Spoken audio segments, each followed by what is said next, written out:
Working less while making more. Is this just some kind of really annoying internet myth, or does it actually happen? That's what we're going to dive into in today's video. Hello, welcome back. My name's Christina Scalera, and I like to cover all things digital products and passive income. So if that sounds like something you're interested in, then you're in the right place, and you'll want to make sure you're liking and subscribing to stay in the right place. When I first got started in business, I used to hear the phrase all the time, work smarter, not harder. And I used to see people that were like supposedly gallivanting all around the world, living these laptop lifestyles, seemingly never working. And I wondered what I was doing wrong. It was honestly really annoying to see these people and to see how hard I was working and wonder, what the heck are they doing that I'm not? I'm working so hard over here. And honestly, now that I've been in this world for 10 years, I know that a lot of them were like faking it, or they had family money, or someone like a spouse or a partner supporting them. And I've seen a lot of people come and go. So here's what I do instead that has been very sustainable and some of their secrets revealed, because not all of them were faking it. Some of them actually were legitimate, and we're going to dive into some of the things that you can shift in your mindset and your life today to start embracing that annoying phrase, work smarter, not harder. The way that I stopped working so much and making more and getting more done with actually less time was really simple in hindsight. I was burning out. And so by the end of every single week, I would take myself on a little sushi date to somewhere local. I was living in Atlanta at the time, so there's some really great spots in Midtown if you ever visit. And I would just get some sushi. There's a really beautiful market called Pont City Market, and I would just walk around. I'd go to Anthropologie. I'd smell all the candles. As more and more stores came up, I would spend a little bit longer every single Friday. So I wasn't just taking my lunches off now, I was taking the afternoons off. And this was something I grew to really look forward to. And I would say that for the first couple years of my successful business, Friday afternoons were like my sacred time that I got to take off and not work. And slowly that bled into other days of the week. So I was always pretty good about taking at least Saturday off. Like that was my hard and fast rule. I had to have one day where I just like didn't look at my computer, Instagram, nothing.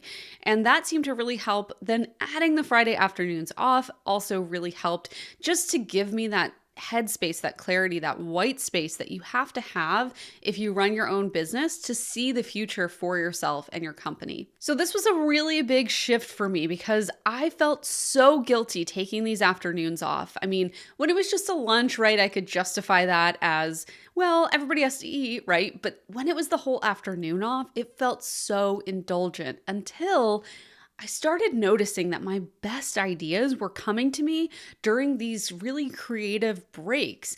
I would see a product at the marketplace and think, oh my gosh, that would be so cool if we could do a retreat and we could base it around this thing. And So I was getting all these cool downloads from giving myself the white space that I needed in order to have that.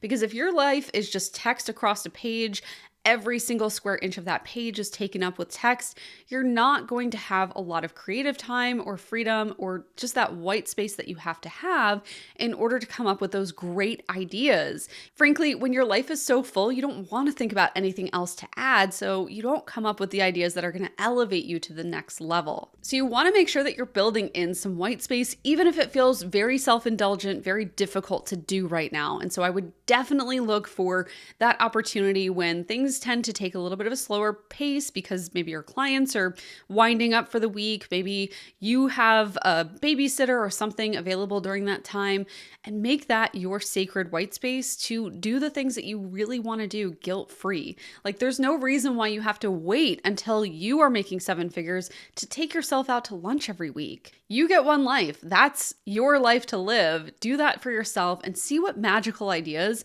come to you. So after I stopped working all day, every day, I started taking the weekends totally off, both days. I started adding in these Friday afternoons, the whole afternoon. Then what I started to notice is that I would have a lot of like administrative-y type stuff. I'd have doctor's appointments and dentist appointments. I was also, because I was hitting burnout, I was also going through some health issues. So I had an excessive amount of doctor's visits and appointments and, all the medical paperwork and blood draws and things like that that go along with that kind of stuff. And so I was seeing doctors pretty much every Monday. And then I would have to treat myself because, I had to do something because it was such a traumatic experience. So I would go get my nails done, I'd get my hair blown out, I'd go buy a new piece of makeup, whatever it was. I had to do something to counteract this terrible time in my life when I was dealing with a lot of health issues. What I started to do is I kept Mondays open, and that was, the day that I would take any errands, dropping clothes off at the dry cleaner or doing these health visits. And I knew that I could schedule anything that I needed to for a Monday because that was always open. And that was so life-giving to just be able to know and say okay, yep, I can do that. I know it's on a Monday. I can schedule that appointment even though it's 6 months out. And I've kept up with that for years now, and it's been very, very helpful. Mondays are especially helpful too as a self-employed person because most people are working or in school. So the roads, and remember at the time I was living in Atlanta, so if you've been to Atlanta, you know what I'm talking about. But the roads were mostly clear during the midday portion of a Monday. So that was really helpful for me to just get around and not sit in a bunch of traffic all the time. Okay, so now I'm at the point in my career, maybe a couple years in, and I'm taking the white space on a Friday afternoon. I'm taking Mondays off to have any kind of medical appointments or admin type stuff that day. And I'm also taking the weekends off. So I'm really at this point only working Tuesday through Friday morning. And I decided to just stop taking calls on Fridays altogether so that I could have that entire day to clear out my calendar, finish up any loose ends for the week, finish up any client work that I still had on my plate, and use the afternoons again for that creative brainstorming and white space. So now I'm really down to 3 days a week, and that was Monday, Tuesday, Wednesday. And so what I have found works really well for me at this point is making sure that Tuesday and Wednesday are my call days so I know that I'm going to be on.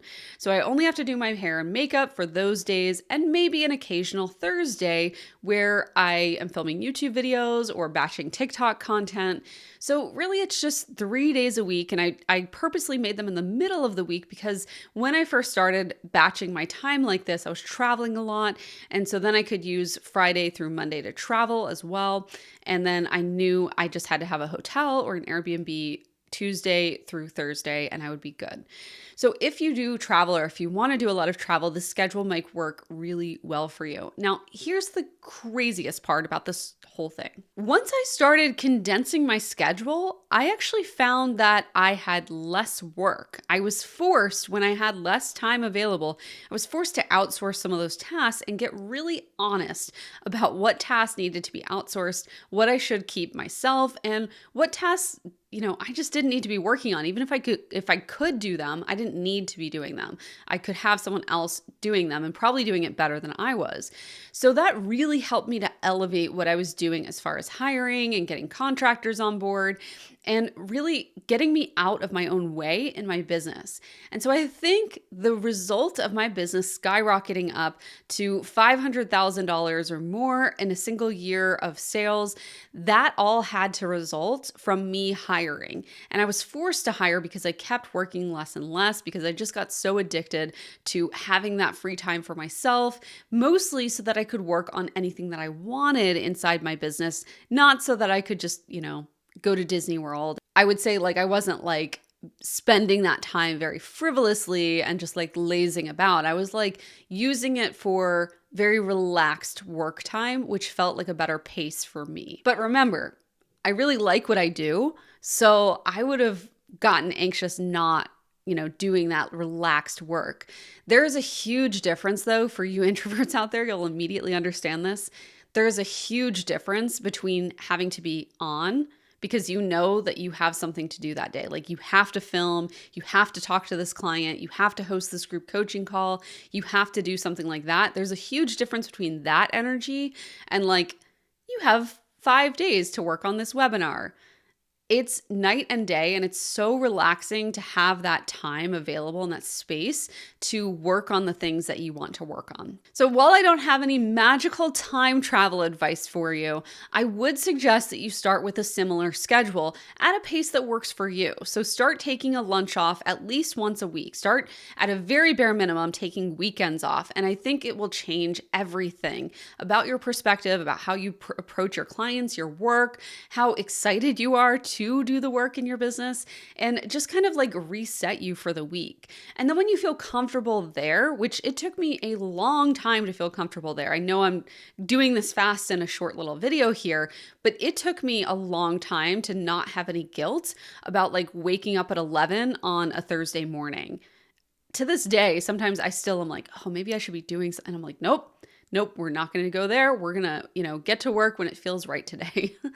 So I hope this is inspiring you to take the steps that you need to work on the life things that you need to have in your life in order to be happy and successful and fulfilled, because all work all the time is not the vibe. It's not going to help you in the long run. And in fact, it could really hurt your progress because it keeps you a little bit lazy. It keeps you reliant on yourself. And if you're going to succeed in business, you have to lean on contractors and mentors and YouTube videos and education outside of yourself and support and friends and peers. Like there's so much that you need to have in your life to be successful. And one of those things is definitely time and white space. So get started on creating that white space in your life today. And if you want to see how I'm building even more income streams with this limited amount of time, then you'll want to make sure you're subscribed, because in the next video, I'm going to be talking all about how I'm creating two $50,000 a month income streams in my business currently. Thank you so much for watching. Bye, everyone. I will see you then. Oh, by the way, did you catch the Easter egg? The little Disney World reference? So I dressed up like Snow White for this video. I just thought it would be really funny with my new dark hair to like dress up like Snow White in a video. So I hope you enjoyed it.